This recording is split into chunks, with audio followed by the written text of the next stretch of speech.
Off the Ball. Brought to you by Avantcard, powered by MasterCard. This is News Talk. Now then, you're very welcome along. So we'll have Joey Carberry in studio for you around 7:30. You can't have him back, Leinster fans. He's loving life at Ulster. Or Munster. It was almost Ulster. Munster. He's loving life at Munster. He was in studio earlier on, and he's a new contract extension and he's happy out. So he's going to a World Cup in a couple of months as well. That's on the way 7:30. Eric Donovan, fresh from a York Hall win. And also on a good day for Irish boxers at the Europeans in Minsk on the way. And Mayo against Armagh. Billy Joe Padden compares two footballing cultures for us, which should be interesting. 53106, the text number. We are at Off the Ball on Twitter. We have Kieran Cunningham here in studio, chief sports writer, the Irish Daily Star. How you doing, Kieran? Good, yes, thanks. And Shane Hannon in on the Newsround. Shane, good evening to you. Going, Joe, all good. That's brilliant. Ulster, Munster. Because there was talk initially of Joey Carberry going to Ulster and then it became Munster. And anyway, there we are. Is he nervous? I don't think so. He's in good form, as you'll hear. I think he's enjoying things, and they've got a nice lead-in time now where instead of being in camp for the next 8-9 weeks straight, they do 2 weeks on and then a week off where you keep yourself ticking over and then 2 weeks on, as opposed to getting a longer holiday initially and then having a straight run where you'll go stir crazy, I would. Yeah, I can imagine, yeah. But it is a long time in camp, even allowing for the breaks. Yeah. I think by the time the World Cup ends, I know they're going straight back into a lot of the same guys. Looking at them and you think, God, I couldn't do with not seeing any of these fellas for a long time. I know too much about you. Yeah. I know what you smell like at this stage, yeah. I think Champions Cup starts 2 weeks after the World Cup final. Really, yeah. So even if Ireland got to a semi-final and then had the old 3rd, 4th place playoff going in until the last weekend, they'll be wrecked, tired, feeling like they need a break, and they'll be told we have Heineken Champions Cup starting in 2 weeks. Yeah, they'll probably get...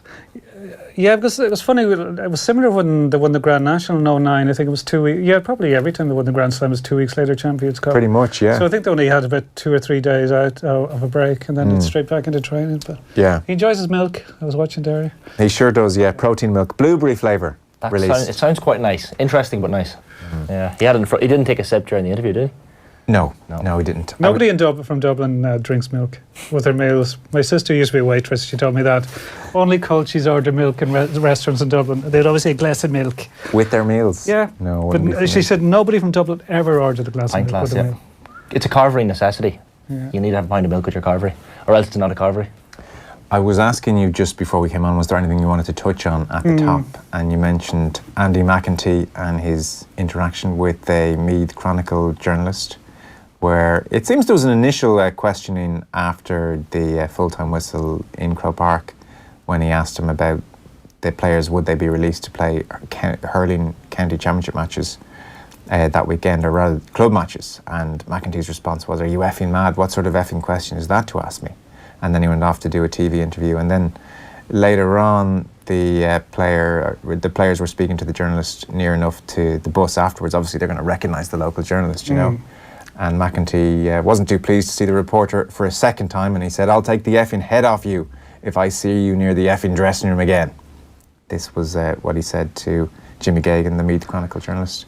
Yeah. You wanted to talk about this? What are you saying about this? I this? find it interesting because it's been a strange GA summer in that it's been so quiet. I know, this very time last year, Newbridge or Nowhere was in full bloom. Yeah, it was the same week. Yeah, you're right, it was the same week because...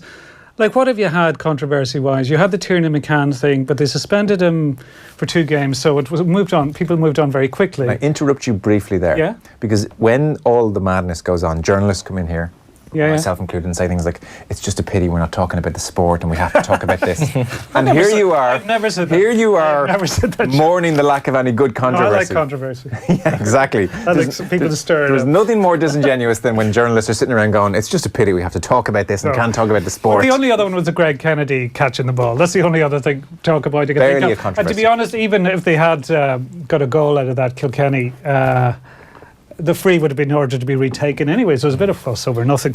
But this thing is interesting because it kind of it really illustrates the kind of pressure managers are under.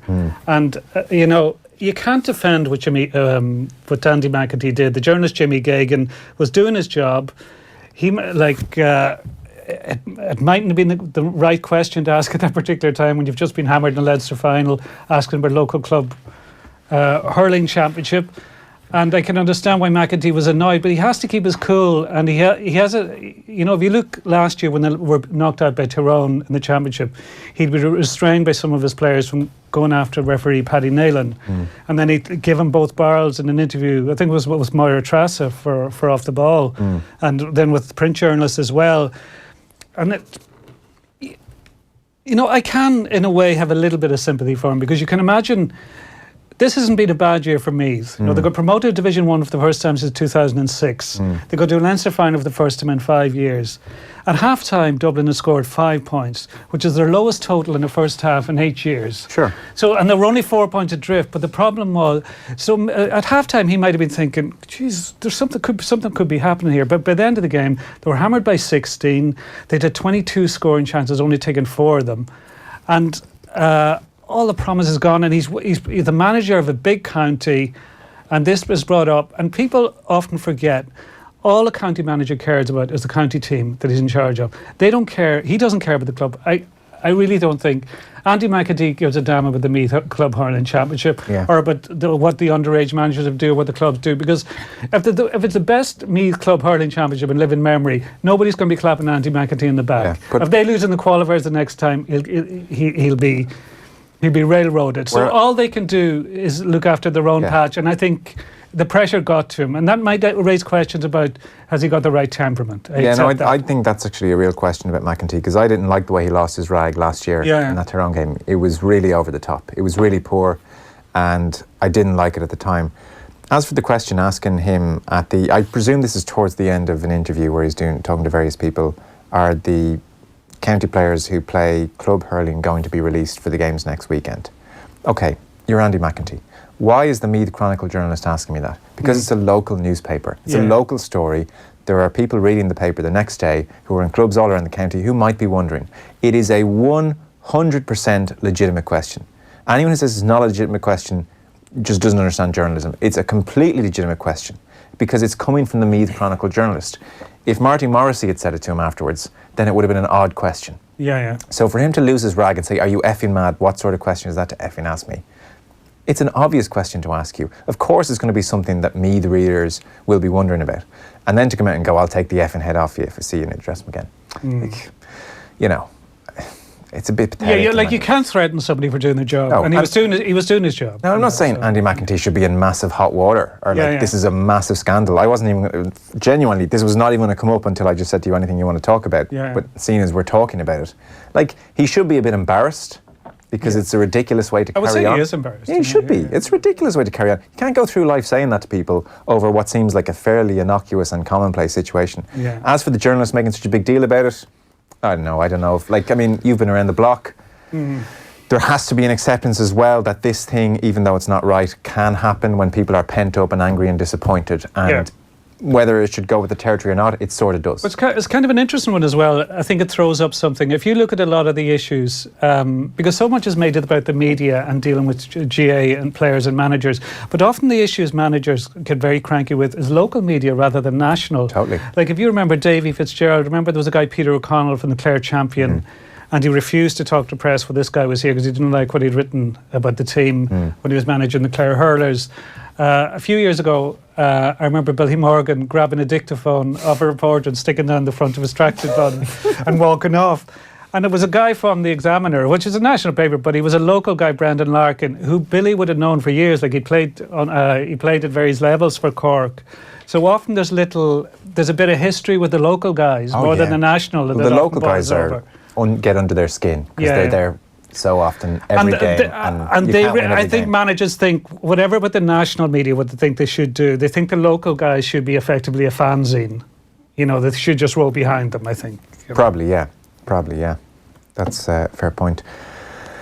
Yeah, anyway, look, it's not the biggest thing in the world. Like how many journalists did Alex Ferguson lose his rag at, so... Yeah, but it's professional sport is very different. But, there's a human thing as well. When you are... I sometimes give managers a little bit of slack because everybody jumps on everything they say straight after games, and your head could be melted straight after games. So you just... I accept that as well. Look, you're going to find it hard to answer questions afterwards, and but The Meath Except if County, it's Mourinho, it's calculated, no matter what. the Meath County Board reaction will be quite interesting because obviously they have to kind of rail behind their own manager, but at the same time they have to address this as a. Yeah, they said they're going to investigate it. They've Yeah. issued a brief Yeah. statement. So. I mean, there's not much to investigate. It's Yeah. very simple. Andy, either go and see the guy or call him and say, look, no hard feelings. Yeah, I was a well, bit- that's what Davey did in Clare. He met the guy a few months later. They sat down, they sorted out, and they did an interview together. So Yeah, the world will keep spinning. yeah, Lads, did you have too much sun today? Joey Carberry playing for Ulster and Ireland won the Grand National in rugby from Dermot and Galway. Did you know you said that? Grand National. Yeah, Did Freudian kind of weird slip. you didn't yeah. correct me now. I just Thanks. thought, you know, Thanks. there's no, Very kind. There's no point in interrupting you fresh on the national radio. Pity for the aged, Yeah. aged and infirm. Lads, along with the glass of milk, our country friends, I don't know where this is going. I mean, oh yeah, they like a hang sandwich and a tin of lilt at half time Lilt? from the Walkinstown Beckenbauer. Can you still get little too? Oh, I hope so. I mean, I haven't had it in years, but it's a hell of a drink. Is it good Yes, as lilt. Cavan Cola? Do you remember Cavan Cola now? Cavan Cola. Cavan Cola, yeah. Cavan's brand of Coca-Cola. Yeah, yeah. Very cheap. I don't know if you still have it. And Football Special is the famous Donegal soft drink. that was so- great stuff. Still there. You still get it. I don't remember Cavan Cola, Yeah. unfortunately. Before your time, but Probably. Right, let's kick things I off always had then. one watching the Grand National. Yeah. Kick things off with, well, a very good day over in Minsk. Kellie Harrington won her fight. Yeah, she did indeed. She became the 6th Irish boxer and 4th of the day, in fact, to secure a medal at the European Games in Belarus. She beat the Italian Irma Testa on points, and it was a 4-1 split decision in her quarter-final to secure at least a bronze medal. Speaking afterwards, Harrington said she was pleased to get the win under her belt. The first one's always hard, so and Irma is a class boxer, like she's very technical. Credit to Irma, you know. Great, I enjoyed it. I've been a long time waiting. It's been a bit head-wrecking, nerve-wrecking. Some of the team has had 3 fights, and I'm still only getting going. Lisburn boxer Kurt Walker is also guaranteed at least a bantamweight bronze after his unanimous decision win over Francis Samuel Kistery. He was delighted after his fight also. I'm absolutely delighted. The bag in our belt and like clashing.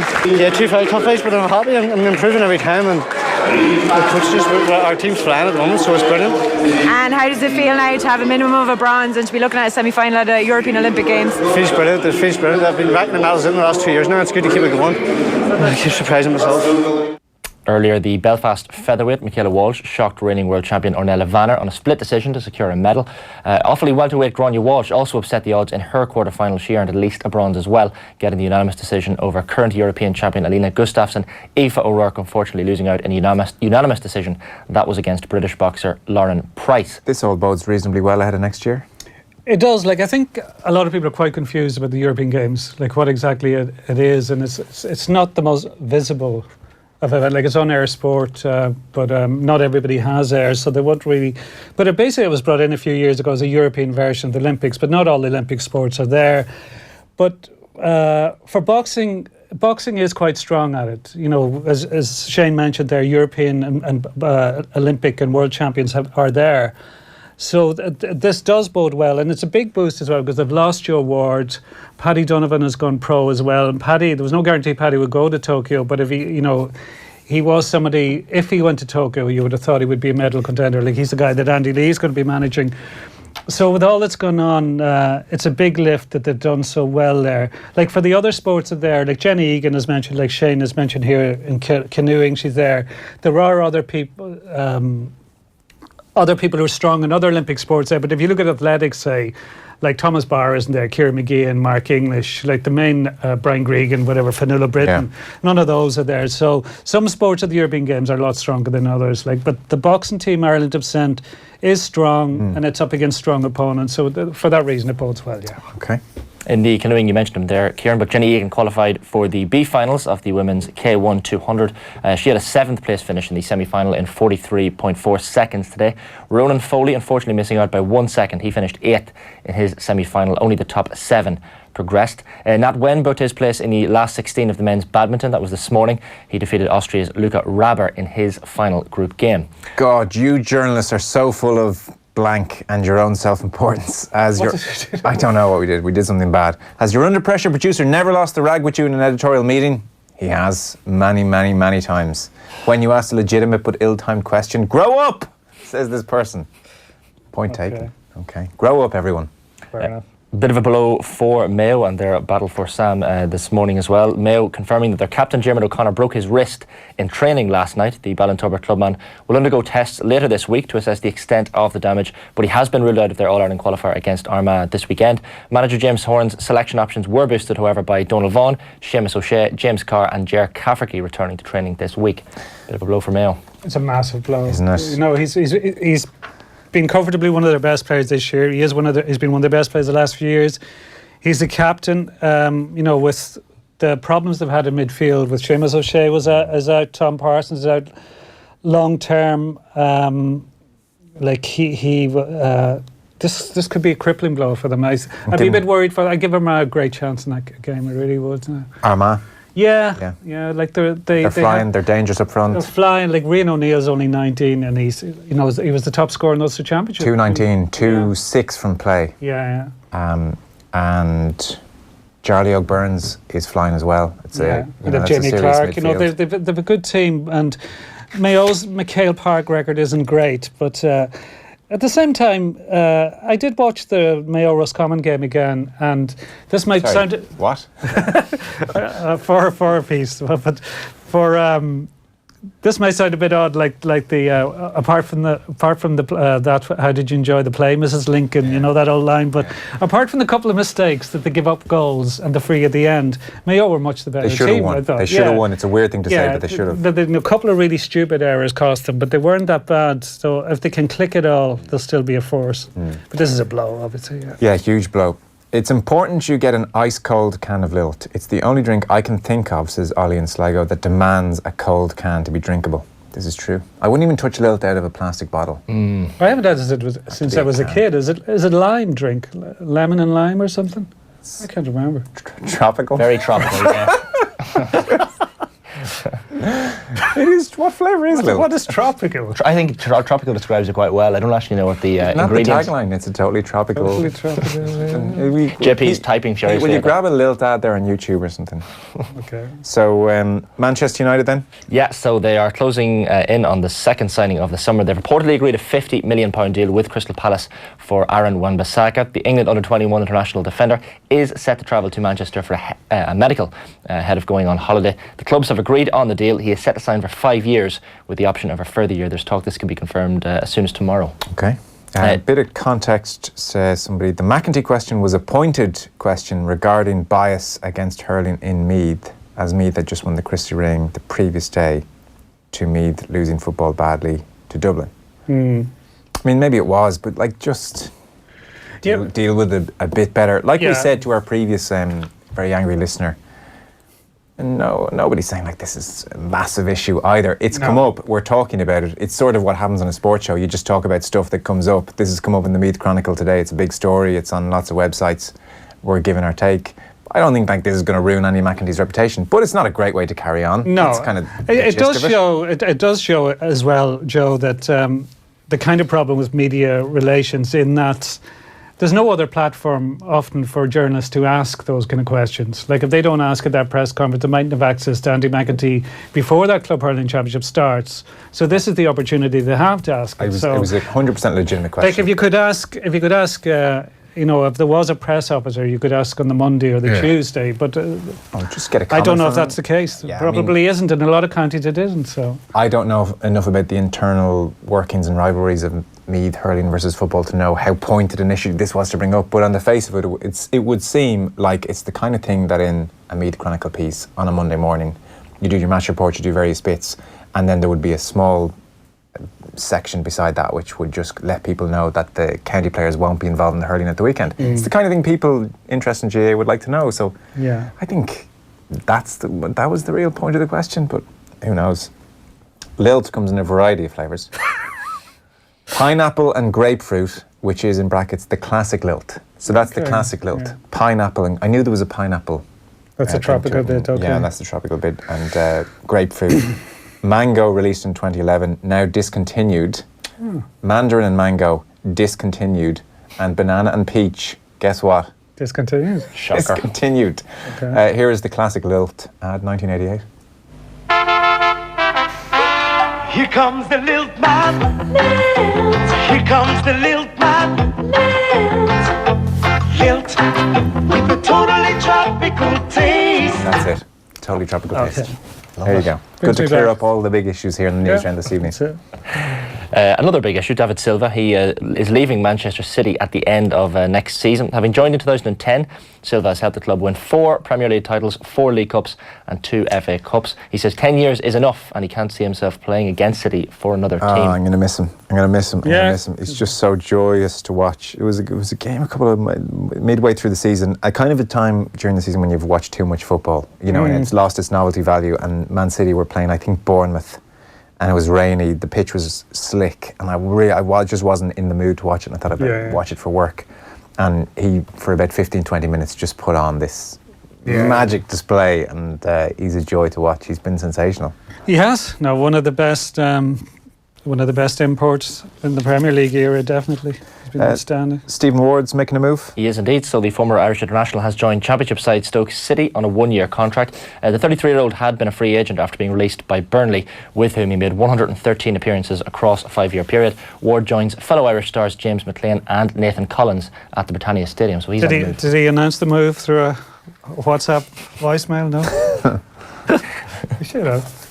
Yeah, he's he'd probably be targeting a return back to the Premier League, but I guess it's not a bad move for a man of 33. No. Shamrock Rovers. Yep, they've today completed the double signing of UCD midfield pair Gary O'Neill and Neil Farrugia. Kerryman O'Neill has scored twice in 19 appearances in this year's Premier Division. Farrugia, meanwhile, is understood to have turned down offers from Cross Channel as he completes his studies at UCD. Now, to make things put things in context, the Andy McEntee story is a bit of nothing. It's all hot air. It's not a big deal. This next story is actually a big deal, and it's going to be on the TV tonight. It's probably worth people paying attention to. Yep, certainly. Up to 6,000 greyhounds are being killed each year because they are not fast enough. The Irish greyhound industry is breeding 1,000% more puppies than it needs, leading to a cull of thousands of racing dogs every year. This is according to a confidential business analysis report prepared for the Irish Greyhound Board by consultants Preferred Results Limited. Details of the report were obtained by RTE Investigates, as you said, Joe, for a programme to be broadcast tonight on RTE1 primetime. I was just looking at how all this came about. So 6,000 greyhounds being killed each year because they're not fast enough or because they're not up to standard. So the Irish greyhound industry is breeding 1,000% more puppies than it needs. 1,000% more than it needs. And it knows it's not going to need them all. It knows they're just going to take the pick of the litter and then kill thousands of dogs. The Irish Greyhound Board, it seems, commissioned a report.